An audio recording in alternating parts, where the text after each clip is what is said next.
Meantime, we want to bring in the Foundation for Defense of Democracy's founder and president, the great Cliff May, along with national security and military analyst, Dr. Rebecca Grant. Great to have you both with us tonight. I want to begin by sharing a little Stephen Miller, again, sort of echoing what we would expect him to say ahead of a big trip like this. This is what he hopes that will happen as the president makes his way to the Far East.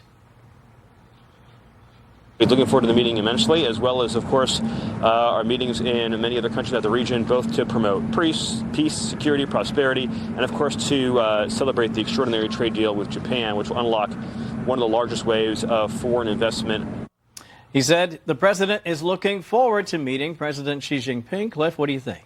A lot of things that he can talk to Xi Jinping about. I'll mention two. Critical minerals and fentanyl. The Chinese are restricting critical minerals, and they're supplying lots of fentanyl, which kills Americans. Those are two things he should discuss for sure. Dr. Grant, whenever I think about the president and Xi Jinping, I know we're talking about two very powerful people, two people who I think really study the other person, and they're trying to sort of play this diplomatic and political chess game. Am I seeing that properly, and what do you think we should look forward to? Oh, yes, they're maneuvering, and with the whole world economy hanging in the balance.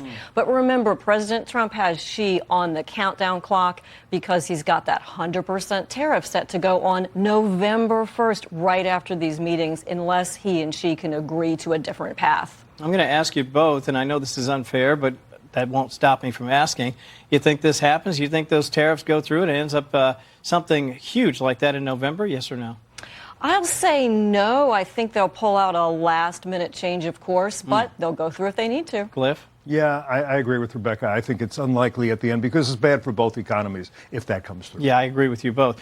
Meantime, this is on X. This is the Secretary of War, Pete Hegseth. I want to share what he's talking about. This is about lethal kinetic strikes. He says this: overnight, at the direction of the president, the Department of War carried out lethal kinetic strike on a vessel operated by Trinidad Aragua, TDA, a designated terrorist organization, trafficking narcotics in the Caribbean Sea. 6 male narco-terrorists were aboard the vessel. All 6 terrorists were killed.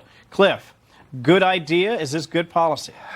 Well, it's been called a war on drugs for a long time. Now it actually, I guess, is. Yeah. A second, I would say I never shed salty tears over narco-terrorists getting killed or biting the dust or biting a wave, I guess, is in this case. I do have some concerns, and I'm curious to know what Rebecca thinks about this.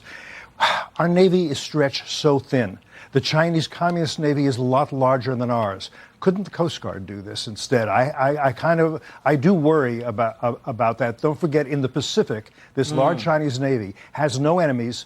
It's the only predator is the Chinese Communists there, so I worry about that for us. Before you weigh in, Dr. Grant, I just want to reference the pictures we're looking at. You see President Trump right there just waving to the assembled press and others who are there on the tarmac as he boards Air Force One en route to his trip to Asia. Again, as David Spunt mentioned, if we get any sound to turn around, we promise to share some of that with you before the end of the hour. You want to weigh in on Cliff's question? What do you think? Oh, Cliff is right. The Coast Guard actually, I think, is involved in this. They do a lot of global operations, but our Navy has exquisite maritime intelligence. You know, we can also get good maritime surveillance from B-52 bombers, P-8 patrol planes, all of that. I'm glad to see our Navy taking these actions in international waters. And I think this is the right strategy. Secretary Rubio has really laid it on the line. We don't want that poison coming into our cities. Let me follow up on something Cliff just asked you about with respect to the Coast Guard versus the Navy.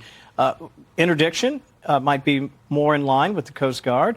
The Navy, in this circumstance, thanks to the Secretary of War, they're absolutely taking these vessels out, period, point blank. Is that stronger strategy to just say, listen, this is your deterrence now. We're going to take these vessels out altogether?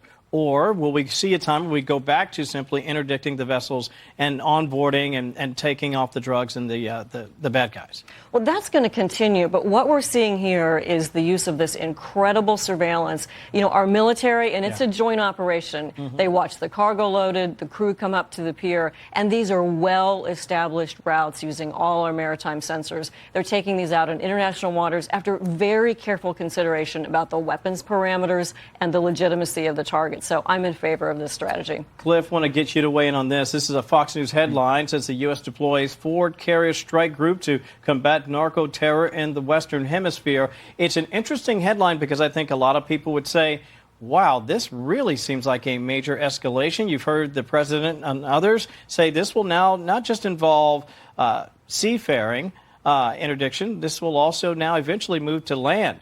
Does that concern you, and if so, why? Well, it concerns me, and I'm not sure where it's going. Now, there's no question that Maduro in Venezuela, he is a narco-terrorist himself, and he is aligned with the Islamic regime in Tehran. That's right. He's aligned with Moscow. He's aligned with all our enemies. He's one of the what we call the axis of enablers for the axis of aggressors, the aggressors being Moscow, Beijing, Pyongyang, and Tehran. And one other thing I just want to throw in here that I hope the president will address.